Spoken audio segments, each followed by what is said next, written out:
जानने के लिए चलते हैं यतिन के पास। Yatin, good morning, over to you. Stocks of the day की तो क्लियरली कोटक महिंद्रा बैंक ये शेयर पे नज़र होनी चाहिए। ऑलमोस्ट हर दूसरे ब्रोकरेज ने यहाँ अपग्रेड दिया है, टारगेट भी बढ़ाया है। अगर हम जेफरीज की बात करें तो टारगेट अब 2200 रुपये कर दिया, जो पहले 2100 के करीब था। और आनंद राठी ने भी यहाँ टारगेट बढ़ा के 2010 रुपये के आसपास कर दिया है। क्लियरली क्वार्टरली नंबर्स की बात करें तो शानदार क्वालिटी।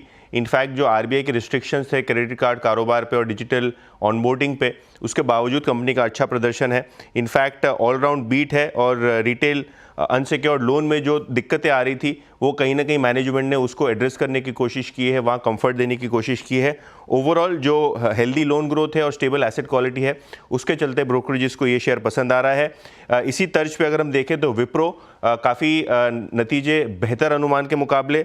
नोमुरा की यहाँ एक बाय कॉल आई है 340 के टारगेट के साथ, और कहीं ना कहीं मार्जिन्स का प्रदर्शन काफ़ी शानदार रहा है दूसरे आईटी कंपनियों के मुकाबले। और कंपनी का जो गाइडेंस है खास करके डिस्क्रिशनरी स्पेंड पे और नए ऑर्डर्स पे, उसको लेके काफ़ी उत्साह है बाजार में। कहीं ना कहीं जो ईपीएस अपग्रेड्स हैं हर ब्रोकरेज के लगभग 2 से 5% के आसपास की रेंज में है। मक्वेरी का भी यहाँ आउट परफॉर्मर का कॉल है 330 के टारगेट के साथ। कहीं ना कहीं अगर हम हैवेल्स की बात करें तो ये स्टॉक भी फोकस में रहेगा। काफ़ी सारे ब्रोकरेज अपग्रेड्स यहाँ आए हैं। नंबर्स जो है वो थोड़े बहुत वीक थे, उसके बावजूद यहाँ अच्छा मोमेंटम। इनफैक्ट यहाँ नोमुरा का अपग्रेड टारगेट जो है वो लगभग 1943 रुपये के आसपास है। और कहीं ना कहीं केबल, वायर और वाइट गुड्स ये कंपनी के लॉन्ग टर्म ग्रोथ ड्राइवर्स रहेंगे। कहीं ना कहीं एक आध क्वार्टर में हिकअप्स रहेंगे तो ठीक है, लेकिन आगे जाके जो ब्रोकरेज को लग रहा है कि 25% का ईपीएस सीएजीआर यहाँ मुमकिन है और मैनेजमेंट यहाँ डिलीवर भी कर पाएगा। बिल्कुल, तो ये इस समय यतिन शुक्रिया। कुछ स्टॉक्स जहाँ पर अच्छे आपको व्यूज़ दिखाई देंगे, हेवल्स खासतौर से फ्राइडे से एक शानदार मोमेंटम में है। हेमांग, हेवल्स पर क्या व्यू होगा आपका?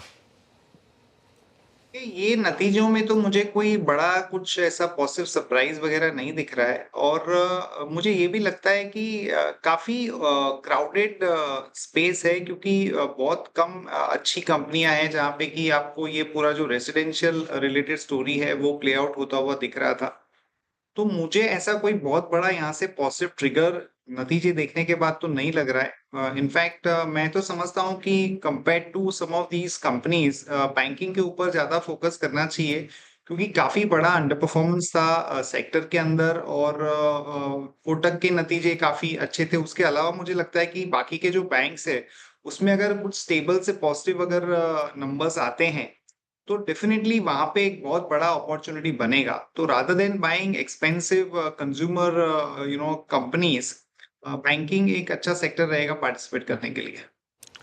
ओके, चलिए।